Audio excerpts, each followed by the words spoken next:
नमस्ते बच्चों और मेरे प्यारे साथियों, आपका हमारे YouTube चैनल एडू गुरु में स्वागत है। जैसा कि आप जानते हैं कि यूपी बोर्ड की परीक्षाएं बहुत ही नज़दीक हैं। जो उसका पहला पेपर है वो 16 फरवरी से स्टार्ट है और जो गणित विषय का है वो 21 फरवरी को पेपर है। ऐसे में हम आपके लिए लेकर आ गए हैं कक्षा 10 के गणित के जितने भी चैप्टर हैं उन सभी चैप्टरों का जो इम्पॉर्टेंट क्वेश्चन है वो हम छांट के लाए हैं यहाँ पे और उनकी ही आपको प्रैक्टिस करवाते हैं। तो पहला जो चैप्टर है वास्तविक संख्याएं हैं। ऐसे ही क्रम से जितने भी चैप्टर हैं कक्षा 10 में हम सभी के उसमें जो भी 10 से 15 प्रश्न जो भी इम्पॉर्टेंट हैं या जिस तरह के भी यूपी बोर्ड में पूछे जाते हैं उन प्रश्नों का समावेश हमने यहाँ पर पेपर में किया है। बहुत सारे प्रश्न ऐसे होंगे जो आपको आते भी होंगे या कुछ ऐसे होंगे जो आपको ना आते होंगे या तो आप उनको भूल जाते होंगे या तो वो आपको लगाने में कठिन होते होंगे। तो ऐसे में मैं आपको ऐसे समझाऊंगा कि जो प्रश्न आपको आता है उसको भी आपको देखना है ताकि आप ये समझ पाएँ कि इसमें कैसे कैसे हल होगा। और 10-15 मिनट के आप वीडियो में एक चैप्टर का पूरा जो इम्पॉर्टेंट क्वेश्चन है 10 आप उनका आराम से रिवीजन कर सकते हैं इतने कम समय में। ऐसे ही 14-15 वीडियो होंगे और आप क्रम से पूरे के पूरे चैप्टरों का रिवीजन कर सकते हैं। अगर 10-10 भी माने तो आप लगभग 150 प्रश्न जो इम्पॉर्टेंट हैं वो हल कर लेंगे और इससे पक्की की बात है कि आपको ज़रूर इसका जो है पेपर में लाभ ज़रूर मिलेगा जैसे भी आप ये करते हैं। तो चलिए शुरू करते हैं। पहला है कि वास्तविक संख्याएं से जुड़े महत्वपूर्ण प्रश्नों के हल यूपी बोर्ड की परीक्षा 2023 और इसमें हमने पहले चैप्टर जो वास्तविक संख्याएं हैं उसमें 10 प्रश्नों को शामिल किया है। अगर हमें लगता है तो हम और प्रश्नों को भी शामिल करेंगे। तो इनको हम जो है जल्दी से करना शुरू करते हैं। आप भी कापी पेन निकाल करके आराम से कर सकते हैं और बाद में जैसे प्रश्न हल हो जाए आप आराम से उसका मिलान कर सकते हैं। तो पहला जो प्रश्न है वो ये है कि 135 और 225 का एचसीएफ ज्ञात करने के लिए यूक्लिड विभाजन एल्गोरिथम का प्रयोग करिए। तो देखिए इस तरह का एक प्रश्न जरूर आता है, चाहे वो 2 नंबर में ही पूछा जाए। तो एक एक करके हम शुरुआत करते हैं। देखिए यूक्लिड विभाजन एल्गोरिथम क्या थ्योरम ये कहती है, ये कहती है कि अगर कोई भी 2 नंबर हैं जैसे ए और बी, तो देखिए अगर इनका एचसीएफ हमको निकालना है तो ये कैसे निकालते हैं। तो पहला जो है जैसे 135 और 225 का हमको निकालना है तो हम क्या करते हैं, कम वाले में ज़्यादा वाले का भाग देते हैं। तो 135 का भाग हम 225 में देंगे और ये इसलिए दे रहे हैं, क्यों दे रहे हैं, क्योंकि भाई 225 जो है सब जानते हैं कि 135 से क्या है, बड़ा है और इसी को ऐसे करना है कि बड़ा है, इसीलिए जो है यूक्लिड विभाजन एल्गोरिथम का प्रयोग करने पर, दोस्तों मैं थोड़ा जल्दी लिख रहा हूँ ताकि वीडियो जो है वो बहुत बड़ा ना हो, आपको समझ के चलना है क्योंकि मैं साथ साथ बोल भी रहा हूँ। प्रयोग करने पर तो जैसे ही आप भाग देंगे ना तो आप देखेंगे कि 225 को हम लिख सकते हैं कि 135, क्योंकि एक ही बार जाएगा और जो शेषफल आता है वो कितना आता है, 90। अब हम देखते हैं कि जब तक हमारा शेषफल 0 नहीं आ जाता तब तक हमको भाग देना है। जैसे ही 0 आ जाए वही उसका एचसीएफ होता है, जो भी गुणांक आता है। जैसे अब यहाँ पर ऐसे हो गई। अब भाई क्या है, 135 भी अभी 90 से जो है बड़ा है, तो फिर वही लाइन लिखेंगे यूक्लिड विभाजन एल्गोरिथम का प्रयोग करने पर। और फिर जब हम प्रयोग करेंगे तो हम देखेंगे कि 135 को हम इसी तरह लिखते हैं तो वो भी एक ही बार भाग जाएगा और यहाँ से लिखते हैं 45।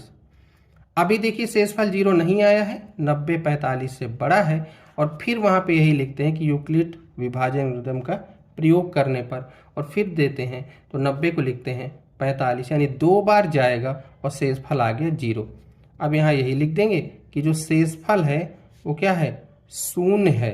अतः 135 और 225 का एचसीएफ कितना होगा, 45। जो भी जब शेषफल आता है, ठीक, तो जिसने भी लास्ट वाली संख्या को पूरा पूरा काटा है यानी जो भाजक होगा वही भाजक ही इनका एचसीएफ होता है, इसलिए 225 का जो एचसीएफ होगा वो 45 होगा यहाँ से। और आपका ये पहला प्रश्न का यही उत्तर होगा।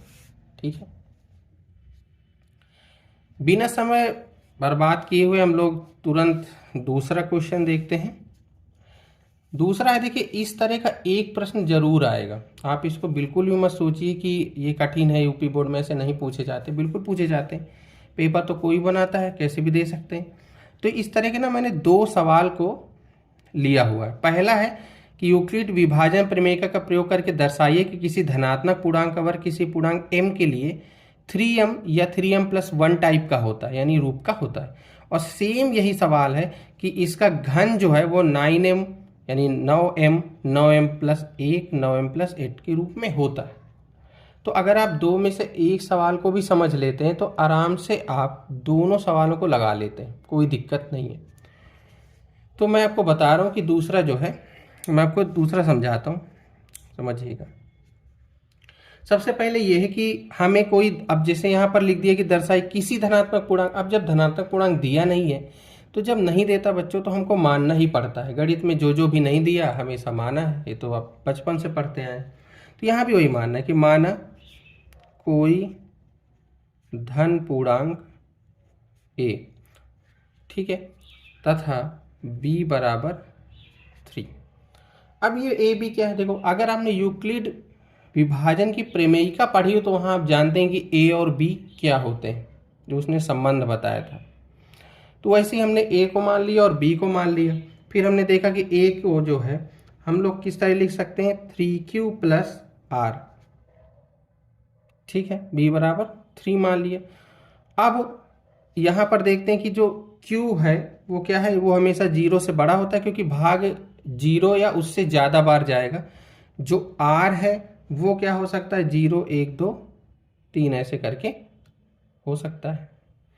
अब समझते हैं। तो अब जो a जो हमारी संख्या आई वो क्या आई, देखो पहले जब r को 0 रख देंगे तो आएगा 3q, ठीक है। दूसरे में क्या आएगा, जब 1 रख देंगे तो आएगा 3q+1, 2 रख देंगे तो आएगा 3q+2, ऐसे आगे भी कंटिन्यू कर सकते हैं। हमें 3 नंबर ले लिए।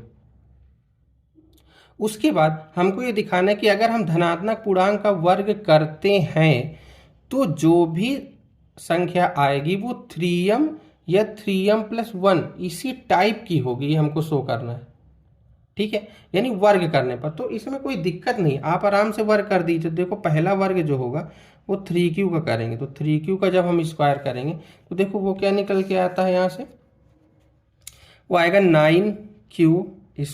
और इसको अगर हम लिखें तो 3 × 3q²। और इसको अगर हम लोग माने कि भाई ये m है तो यहाँ से हो गया पहला 3m। ऐसे ही अगला लिखते हैं 3q+1 का होल स्क्वायर, तो ये हो गया भैया a+b का होल स्क्वायर। और a+b का होल स्क्वायर क्या होता है, a² + b² + 2ab। तो वही इसमें लिखना है बच्चों। तो यहाँ हो जाएगा 9q² + 1 + 6q, ये हो जाता है। तो इन दोनों में कॉमन क्या आ रहा है, 3 आ रहा है, ठीक है, क्या आ रहा है, 3 आ रहा है। तो यहाँ से हो जाएगा 3q² प्लस क्या आ जाएगा यहाँ पर 2q, और जो 1 है 1 ऐसे ही लिखे रहेंगे। अब अगर इसको हम मानते हैं कि ये m है तो यहाँ से हो जाएगा 3m+1, ठीक। ऐसे ही अब अगला ले लेते हैं 3q+2, इसका स्क्वायर करना है। तो जब इसका हम वर्ग करते हैं तो आएगा 9q² + 2ab वाला टर्म पहले लिख देते हैं, तो वो आएगा आपका 12q + 4। और यहाँ से 3 कॉमन लेते हैं तो 3q² + 4q, ये आएगा +1, क्योंकि 4 को हमने क्या तोड़ दिया, 3 + 1, और इसका एक अलग है। तो अगर इसको मान लीजिए कि ये m एक गुणांक है तो यहाँ से हो जाएगा 3m+1। अब आप 3q+3 लेकर भी अगर करेंगे तो भी आएगा 3m+1 ही आएगा। और अगर इनकी बात करें तो ये एक पूर्णांक के रूप में है, भले यहाँ पर क्यों है, क्योंकि अगर आप भाग देंगे तो है तो पूर्णांक ही ना ये। तो ये जो संख्या होगी वो क्या होगी, 3m+1 होगी। अब आप किसी का भी स्क्वायर करेंगे तो ये 3m+1 टाइप का ही आएगा। यानी अगर आप कोई भी धन पूर्णांक ले लीजिए, उसका जब आप वर्ग करेंगे तो उसके दो ही रूप निकल के आएंगे, या तो वो 3m का निकल के आएगा या 3m+1 का आएगा। इसको आसान भाषा में अगर मैं समझा दूं तो आप ये समझ लीजिए कि आप कोई भी संख्या का वर्ग करके कभी देख लीजिए और उसमें 3 का ना भाग दे दीजिए। आप देखेंगे कि या तो शेषफल एक भी नहीं बचेगा, यहां जैसे कुछ नहीं बचा, या तो एक बचेगा, इस टाइप से है। ठीक है, तो ये हो गया दूसरा सवाल, इसको भी समझ लेते हैं। तीसरा जो है वो सेम ऐसे ही और बिल्कुल घन का है। ठीक है, तो इसको आप लगाने की कोशिश करिए और मैं आपको बताता हूँ इसको कि इसको कैसे लगाया जा सकता है। ठीक है, तो इसको लगाने का तरीका एक तो ये हो सकता है कि इसमें घन करना है, तो घन के लिए आप देखिए, थोड़ा सा मैं इसको वो करता हूँ। थर्ड वाला जब घन करेंगे तो देखो उसमें क्या करना है, हमको सेम ऐसे ही ऐसे लगाना है जैसे कि हमने ये वाला लगाया है धन पूर्णांक वाला, सेम इतना ही करना है। यहाँ तक बिल्कुल एकदम सेम सवाल है, आपको कोई मेहनत नहीं करनी, बस जहाँ जहाँ यहाँ आप वर्ग कर रहे थे वहाँ आप घन करेंगे। तो इसी के आगे से ही मैं लगाता हूँ, तो आप बस ये समझ लीजिए कि इसका घन करके हमको देखना है। ठीक है, तो यहाँ देखो पहला नंबर है 3Q, तो 3Q का जब घन करेंगे तो कितना होगा ये 27 क्यूब, और 9 अगर आप इससे ले लेंगे तो 3Q, तो ये आ जाएगा 9M, ये पूर्णांक है। अगला है 3Q + 1 का होल क्यूब, तो A + B का होल क्यूब लगेगा, तो A + B का होल क्यूब होता है A³ + B³ + 3A² + 3AB²। जब ये पूरी प्रक्रिया पे अपना लेंगे तो आएगा 27Q का क्यूब + 27Q² + 9Q + 1। ठीक है, और यहाँ से आप 9 जो है वो कॉमन ले लेंगे तो आएगा 3K³ + 3Q² + Q और +1, ये M पूर्णांक है, तो आ जाएगा 9M + 1। ठीक, उसके बाद हम करेंगे 3Q + 2 का क्यूब, तो इसका जब क्यूब करेंगे तो आएगा 27Q + 54Q² + 3Q + 8। तो यहाँ से 9 जब हम कॉमन लेंगे तो 3K³ + 6² + 4Q + 8। ठीक, अब यहाँ देखो कोई माइनस करना, ये M है अगर, तो ये हो जाएगा 9M + 8। ठीक, अब देखो 3 का 9M, 9M + 1, 9M + 8। सवाल क्या कह रहा था ये भी समझ लीजिए। सवाल कह रहा था कि यूक्लिड विभाजन प्रमेयिका दर्शाई कि किसी धनात्मक पूर्णांक का घन या तो 9M होता है या 9M + 1 होता है या 9M + 8 के रूप में होता है। और देखिए यहाँ से आपने यही प्रूफ कर दिया, तो आपको यहाँ तक का सवाल सेम लगाना है, और यहाँ पर जो स्क्वायर वाला सवाल था उसमें ये रूप आए हैं, और जो घन वाला सवाल है उसमें ये है, बाकी सब कुछ बिल्कुल सेम है। ठीक है, तो ये इस तरह से ना, इसके 2 सवाल इसीलिए इम्पॉर्टेंट कि 2 में अगर एक पूछा जा सकता है, और पहले नंबर पे ये इम्पॉर्टेंट है क्योंकि ये भी पूछा जा सकता है कि इस तरह का एक सवाल जरूर आएगा, आप ये समझ लीजिए। उसके बाद हम चलते हैं आगे,